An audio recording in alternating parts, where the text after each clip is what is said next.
Hey everyone, it's Riley, and today I want to share another 2022 bullet journal setup video with you all. So the video that I'm setting up today is actually not my own journal. This is a custom journal order that I'm making for someone else. So I did share my own 2022 setup video here on YouTube a couple weeks ago, so I'm going to link that one right up here in case you want to check it out. But around this time of year, I like to give you guys a few different options of sort of directions that you can take with your yearly bullet journal setups. So I posted a different custom journal that I set up for 2022 back in the end of November, and that one was really like pastel, lots of simple doodles. My own bullet journal setup was more like muted colors and pretty much no doodles, and the one that I'm doing today is also kind of muted colors, but I'm going to be using a lot of like extra stuff. Not very many doodles, but lots of washi tape, lots of stickers, stamps, that kind of stuff. So if that's more what you're interested in, or you just want to watch it, hopefully this video will be helpful for you as you think about setting up your new journal.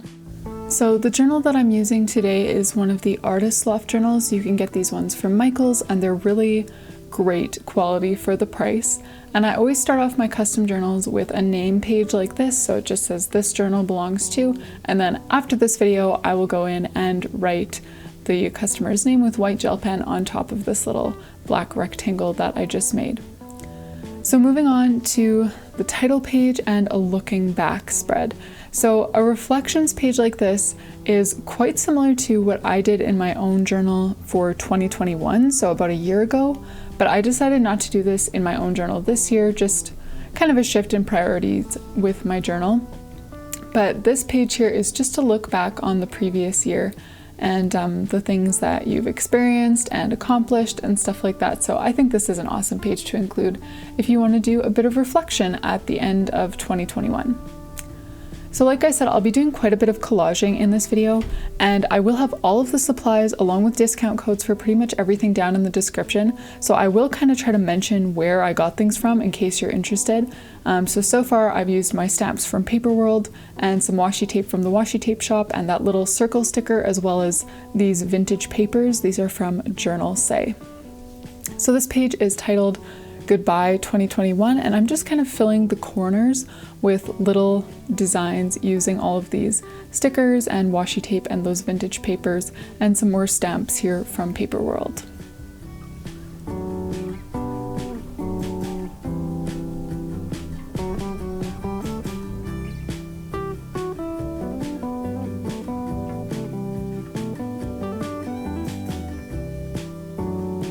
So I'm just going to fill the page with a bunch of different boxes here in kind of my three key colors. They're all Tombow dual tip brush pens that I got from Stationery Pal.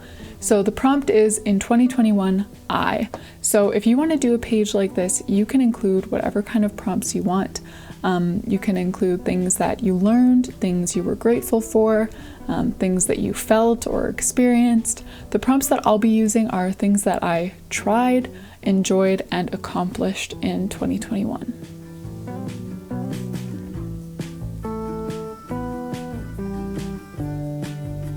So that's the looking back page. Moving on to the title, again, I decided to bring in some more collaging elements to make this title page. And this isn't something that I do super often on my channel, just because I do like to keep the setups that I do pretty universal. So anyone with just a journal and a pack of markers and a black pen should be able to do most of the things that I post here on my channel. So this is a bit unusual for me, but it is really fun if you have supplies like this to just kind of let them all out and just find some cute washi tapes and papers that really fit together and then just kind of go crazy. I didn't really plan this out in advance at all. Like often I kind of have at least an outline of what I'm hoping to do, but here I just kind of picked out a few key colors and the different stickers and washi that matched with those, and then I just kind of went for it, and it ended up being really fun, and I do like how it turned out, especially since these are some of my favorite colors right now.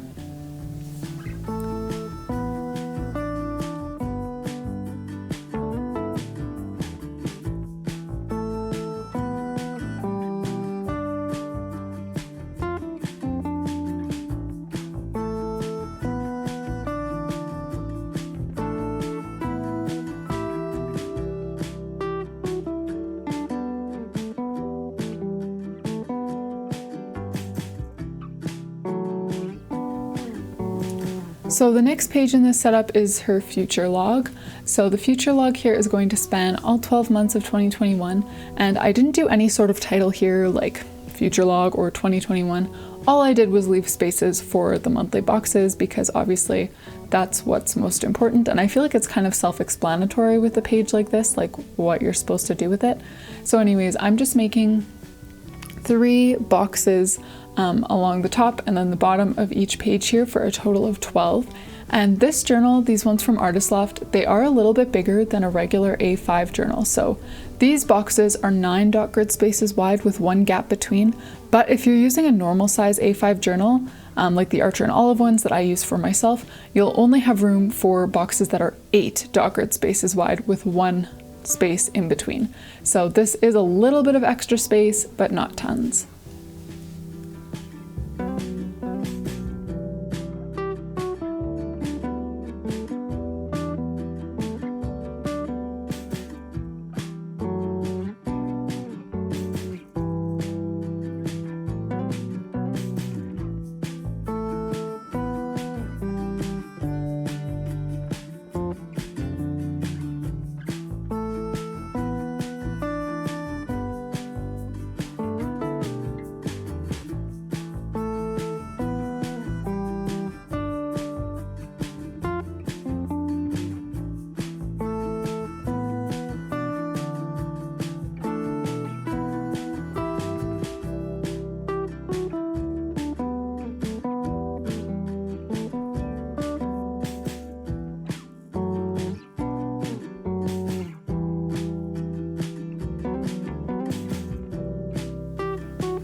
So that's all for the future log. This page is really simple, not really any collaging at all going on here, just all 12 months of the year.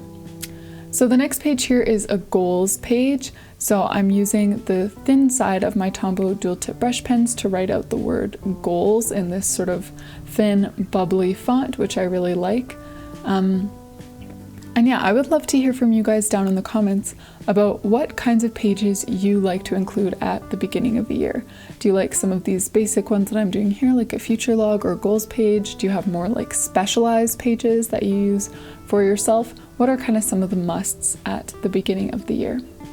And if you also like doing this sort of collaging stuff, I'd also love to hear from you where you like to get like your stickers and washi tape from, because I'm getting really hooked on this kind of stuff, so I am always looking for more great stationery.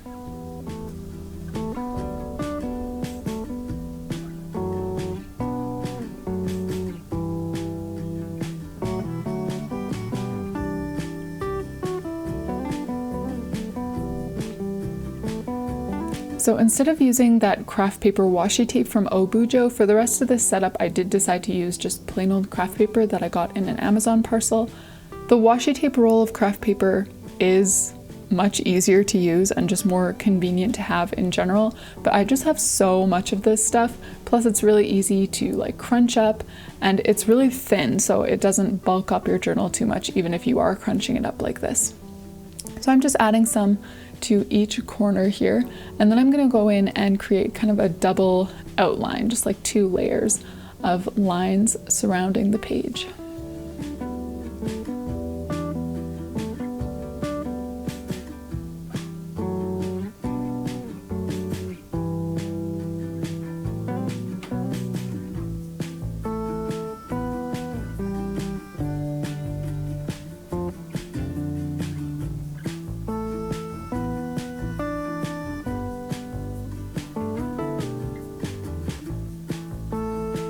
So moving on to the final page of this setup is a gratitude log.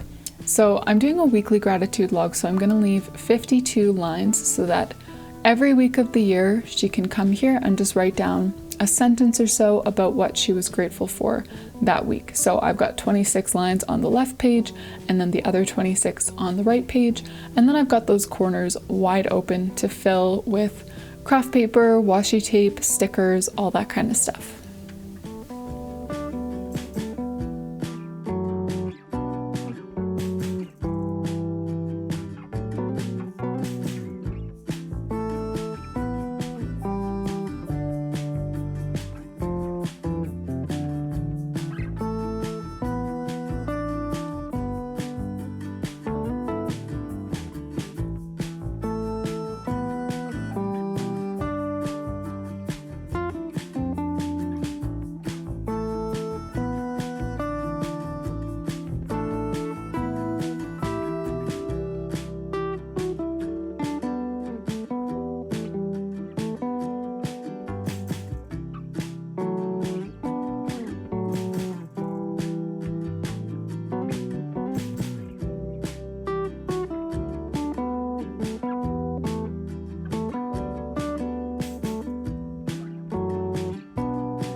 So again, for the titles here, I am using my stamps from Paperwrld. And if you struggle with lettering or you only have like 1 or 2 fonts that you actually like to use in your journal, I would definitely recommend alphabet stamps. I myself was really hesitant to get them because I really like lettering. Like that's one of my favorite parts, is doing like calligraphy and more bouncy letters or bubbly letters. Whatever it is, I really like coming up with new fonts and trying them out in my journal.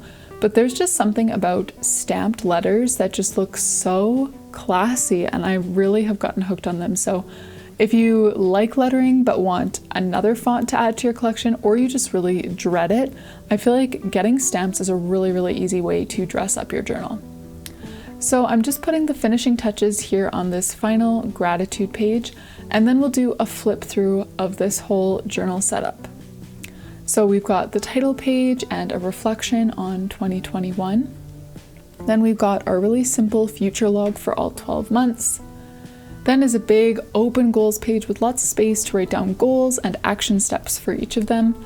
And then we've got a weekly gratitude log.